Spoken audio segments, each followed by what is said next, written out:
اور سی N N نے یہ رپورٹ کیا ہے مبینہ طور پہ کہ وہاں ڈونلڈ ٹرمپ اور نیتن یاہو کے بیچ میں بھی بڑی سختی چل رہی ہے.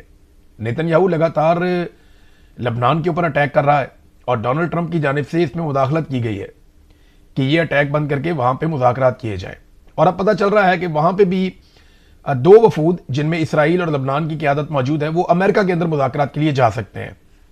سٹیو وٹکوف کی طرف سے کوئی سٹیٹمنٹ نہیں ہے ابھی ہمارے پاس, یہ امپورٹنٹ آدمی ہے اس ریجن کا, لیکن جے ڈی وینس کا ایک سٹیٹمنٹ ہے اگر ایران نے سنجیدگی کا مظاہرہ نہ کیا, چالاکی کی کوشش کی, تو امریکی مذاکراتی ٹیم مثبت رد عمل نہیں دے گی. پھر انہوں نے کہا کہ امریکی صدر ٹرمپ کی گائیڈ لائن کے مطابق مذاکرات میں حصہ لینے جا رہا ہوں, یقین ہے کہ ایران کے ساتھ مذاکرات مثبت رہیں گے. اگر ایرانی قیادت نیک نیتی کے ساتھ بات چیت پر آمادہ ہوئی تو امریکہ بھی کھلے دل کے ساتھ آگے بڑھے گا. اب دیکھیں یہاں پہ نا اف اینڈ بٹس ہیں, یہاں پہ کنفیوژن ہے. ایران کی جانب سے کنفیوژن نہیں ہے, وہ بڑا کلیئرٹی کے ساتھ آ رہے ہیں. یہ آپ اگر کالیباف کا سٹیٹمنٹ دیکھیں, یہ انہوں نے خود ٹویٹ کر کے بتایا. جو مذاکرات کی کمیٹی ایران کی جانب سے آئی ہے 2 رکنی, اس میں جو سربراہ ہیں وہ محمد باقر کالیباف ہیں. انہوں نے کہا کہ 2 ایسے اقدامات ہیں جو ہونے چاہیے تھے اور یہ جنگ بندی کے مذاکرات سے پہلے ہونے چاہیے تھے, اور یہ شرائط تھیں.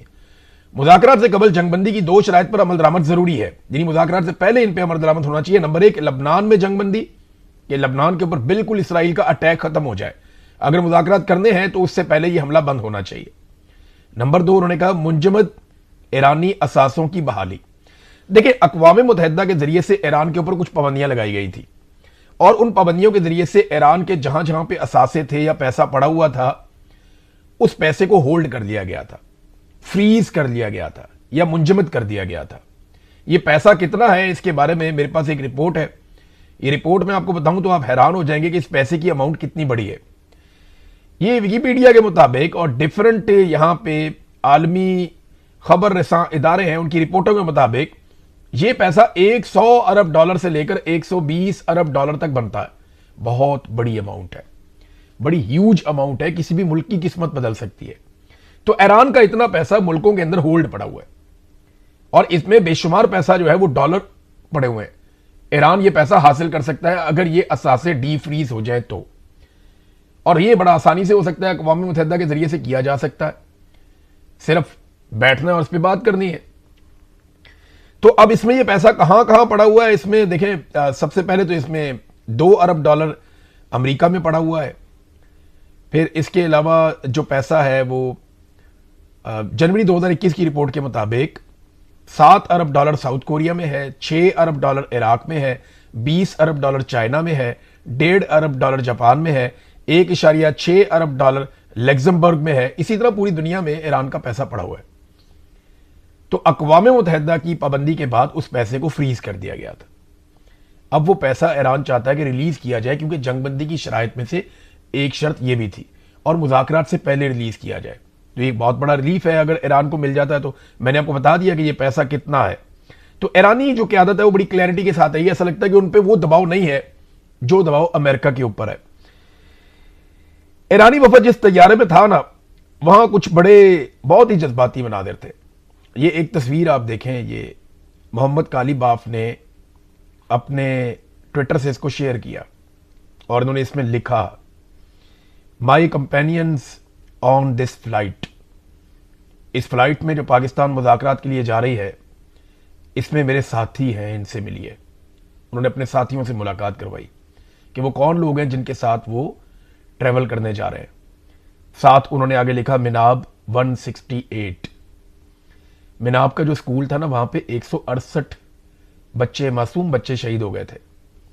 پہلے دن لڑائی کے ان کو بم مارے گئے تھے, اور یہ کہانی بڑی دردناک ہے. یہ ڈرونز کو, سیٹلائٹ کو پتہ چل رہا تھا وہاں بچے اکٹھے ہو رہے ہیں, اور پھر دوبارہ دھماکے کیے جا رہے تھے. جو امریکنز نے بتایا وہ بہت خوفناک ہے. ڈونلڈ ٹرمپ نے پہلے اس کا الزام لگا دیا ایران پہ, اور بعد میں اس کو غلطی قرار دیا.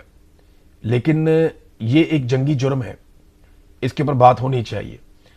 تو یہاں پہ یہ جو ٹریول کیا انہوں نے, یہ تصویریں ہیں ان بچوں کی جو مناب اسکول کے اندر شہید ہو گئے.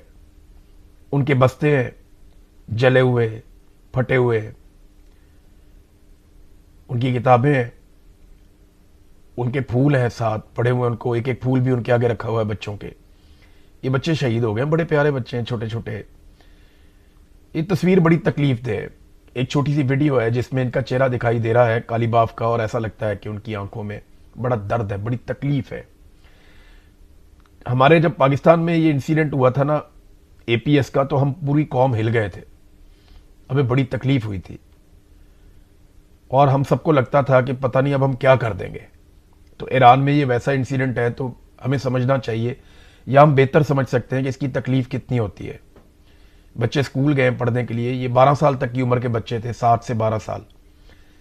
تو وہ تکلیف ان کے چہرے پہ کالی باف کے نظر آ رہی تھی. اور ان بچوں کے ساتھ اگر وہ آئے ہیں تو وہ اپنا حق چھوڑ کے جانے والے تو نہیں ہیں, جو مجھے لگتا ہے. تو یہ بڑی ایک جذباتی مناظر تھے. پھر جب وہ پاکستان پہنچے تو ان کی ویڈیوز دکھائی دیں ایئرپورٹ پہ. آرمی چیف ان کو لینے کے لیے گئے, اسحاق ڈار ان کو لینے کے لیے گئے, باقی لوگ لینے کے لیے گئے. دیکھیں حالات کیسے بدل جاتے ہیں. کل تک اسی ایران کے صحافیوں کو منع کیا جا رہا تھا کہ ان کو میڈیا پہ نہ لیا جائے, اور ایران کے خلاف پاکستانی صحافیوں کو خبریں فیڈ کی جا رہی تھی کہ آپ یہ خبریں دیں. تھوڑے دن پہلے تک یہی آرمی چیف جب سعودی عرب میں جا کے وہاں کے وزیر دفاع سے ملے تو یہ خبریں باقاعدہ میڈیا پر چلوائی گئیں جان بوجھ کر ٹاؤٹوں کے ذریعے سے کہ آرمی چیف کامبیٹ یونیفارم پہن کر گئے ہیں, جو جنگ میں اترنے کا اعلان یا اشارہ ہے کہ پاکستان پوری طاقت سے یہاں پہ کھڑا ہو جائے گا, اور کامبیٹ یونیفارم کے اندر گئے ہیں, یہ ایک بہت بڑا اشارہ ہے, یہ ایک بہت بڑی علامت ہے. اس قسم کی باتیں کی گئی تھی. آج اسی ایرانی وفد کو جو ہے وہ استقبال کرنے کے لیے آرمی چیف گئے. دیکھیں سیاست دانوں کی پالیسی ہمیشہ بہت بہتر ہوتی ہے. یہ عمران خان کی پالیسی تھی. 2019 میں عمران خان نے پوری قوم کو سمجھایا اور پوری دنیا کو سمجھایا کہ لڑائی میں مسئلے کا حل نہیں ہے, بیٹھ کر بات کرتے ہیں. عمران خان نے ثالثی بھی کروائی سعودی عرب اور ایران کے حوالے سے, آپ کو یاد ہوگا. تب سب لوگ مذاق اڑا رہے تھے. آج جو سیاستدان ہے وہ بھی یہی کر رہے ہیں.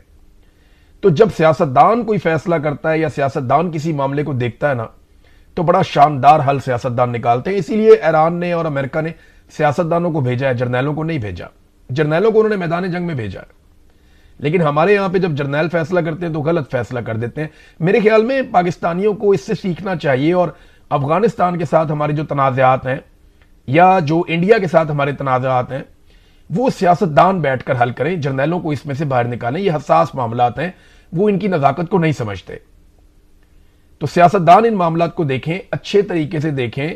جہاں مشورہ کرنا ہے کسی انسٹیٹیوشن سے کہ ہماری طاقت کتنی ہے, ہم کتنا کر سکتے ہیں, کتنا نہیں کر سکتے, وہ ضرور کریں, لیکن انوالومنٹ اتنی رکھیں جتنی ان کی آئین کے مطابق ہے.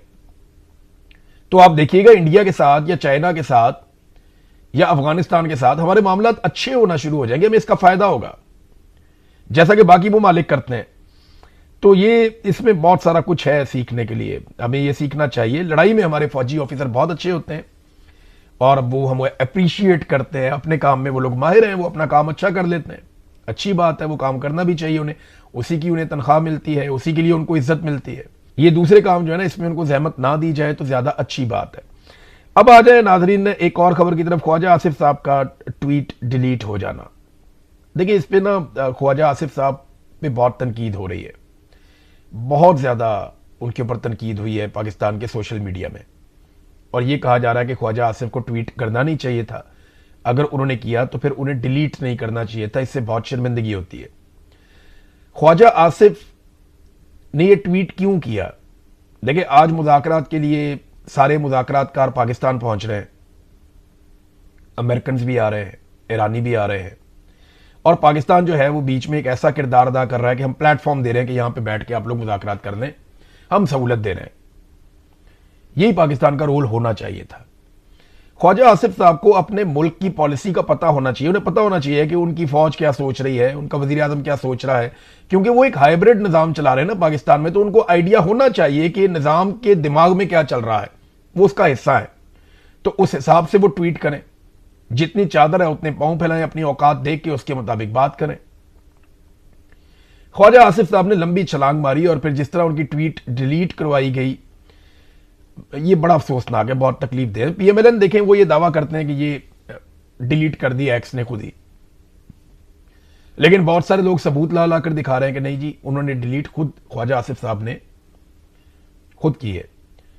اور کچھ لوگ تو بہت عجیب عجیب دعوے کر رہے ہیں. ایک جرنلسٹ نے انہوں نے مجھے فون کیا, انہوں نے کہا عمران بھائی معاملہ یہ نہیں ہے کہ ٹویٹ ڈیلیٹ ہوئی ہے, جس طریقے سے ڈیلیٹ کروائی گئی ہے اتنے عمر رسیدہ سیاستدان سے اس طریقے سے یہ کام کروانا یہ نامناسب ہے, یہ نہیں ہونا چاہیے تھا.